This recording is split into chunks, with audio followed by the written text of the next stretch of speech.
Hey guys, welcome back to the channel. Thanks for stopping in to check out this video. Today we're going to be talking about the kit that I keep in this here box, and this is specifically for installing cabinet doors and drawers. It's all the hardware and tools I use for that, and why I keep it all in one kit together. I thought that might be useful and helpful for some of you, so if it is, check it out.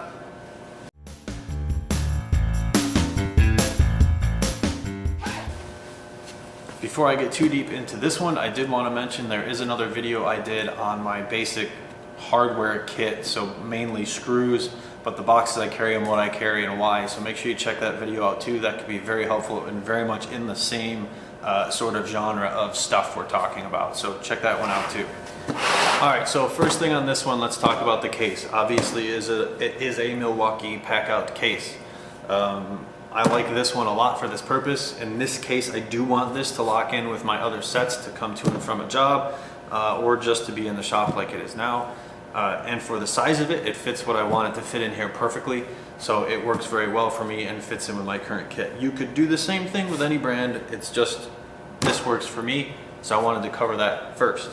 So for this specific case, this is the Milwaukee, I believe, medium case it's called. And this is the one. It comes with some bins inside. So it has kind of a hardware bin, and then this closed one, and then another matching hardware bin. This was perfect for what I was trying to do. So this just allows me to fit some bigger tools and larger items in the middle that are sort of loose and sitting in here, along with the bins to hold screws and some of the smaller stuff. So it works out great for this purpose. If you are going to copy and do this exact thing, I highly recommend this case. It's been very good for this.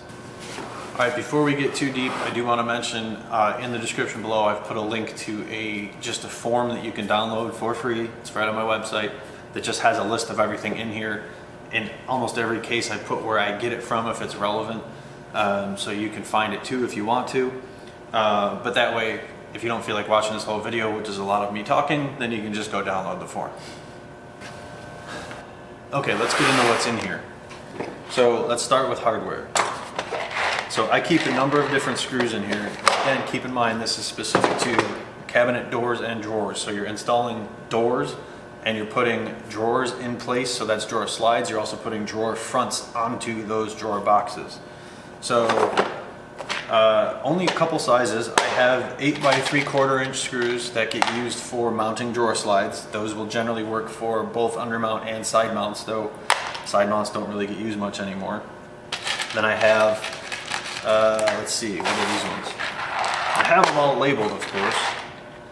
Number 6 by 5/8. Those I use for the clips that the hinges go onto, and in some cases some of the adjustable clips on the undermount drawer slides that go on the front of the drawers. Then I also carry an 8 by 5/8 screw that has the sort of tapered, I forget what they're called, there's a two-way taper head on it, that just, those are for mounting the hinges to the backs of the cabinet doors. Then I also generally carry an 1¼ inch cabinet screw, and that would be typically for mounting drawer fronts to drawer boxes. So these would screw in from the insides of the drawer boxes. Again, I'm not going to get into how you're building your drawers and doors and all that stuff. I'm just showing you what I carry and what it's used for. Maybe it works for you, maybe it doesn't. I think that's it for the hardware. I lied, one more piece of hardware. So I have a whole setup here of handle screws. They're usually an 832 thread, but I carry a variety of different sizes for putting door and drawer pulls or handles onto cabinet doors and drawer fronts. I also have a bunch of the snap-off types in here that you cut with the wire strippers. Those ones that have the little, cut marks on them. But I try to keep a bunch of different sizes because it very much depends. Sometimes it's just a 3/4, sometimes you have different drawer box thickness sizes involved, so I keep a bunch of different sizes of those because it is super annoying when you get to the last thing of an install. It's usually putting the handles on and the screws don't fit. It's the worst, you don't want to do that. So I just keep a bunch of those. Alright, let's get to the tool part. All right, as far as tools go, there's not a huge amount in here. I don't keep the drills and the drill bits and all that stuff in here because that gets used for everything. This is stuff that's specific only to this process that stays in this kit. Mainly, I have this whole, you know, the jig set up for mounting your hardware or mounting your handles and pulls. There are tons of different versions of these out there. I will put in that sheet I mentioned for download what this one is. It is from Millscraft or Milescraft. I'm not sure how you actually say that. It is kind of middle of the road one. There are cheaper versions. There are much more expensive versions. This has always worked very well for me for what it is.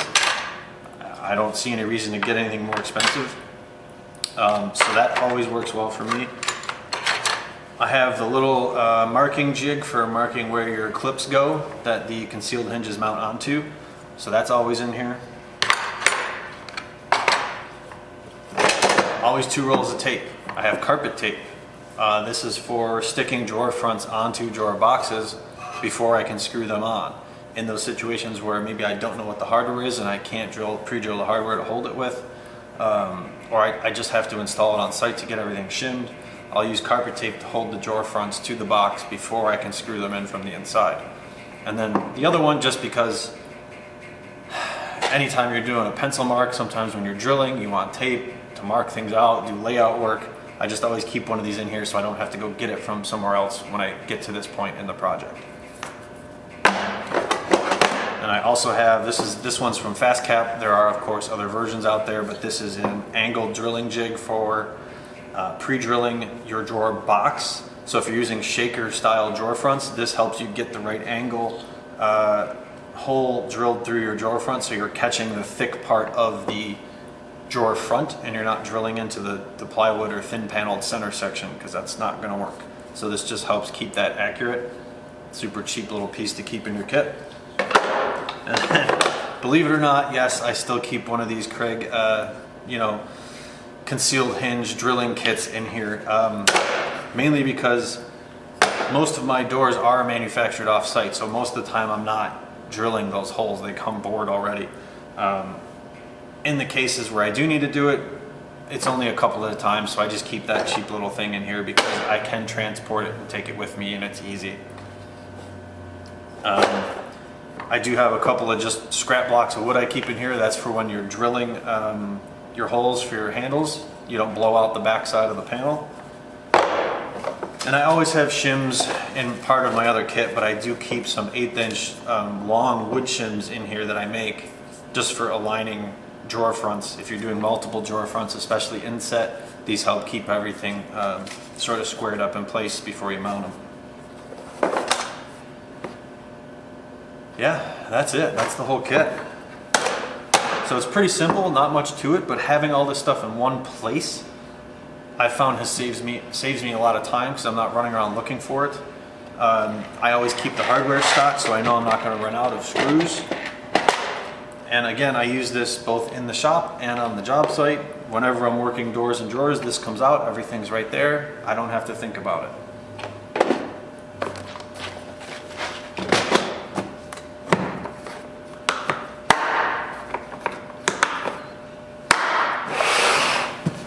So again, that may be helpful for you, maybe it's not. I wanted to share how I do it, and maybe that helps you organize your kit. It doesn't have to be this way, you can tweak yours, but it's a good idea, I think, to have all of those items contained in one place.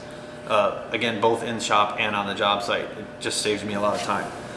Alright guys, that's going to wrap up this one. Thank you very much for watching. I really appreciate it. Please consider subscribing and hitting that like button. It really helps us out. Lets me know that the content I'm making for you do find useful, which is the whole reason I do this, is just to share the stuff that I have learned over time with you, hopefully to help make your life easier and more productive. Thank you again for watching. We'll see you on the next one.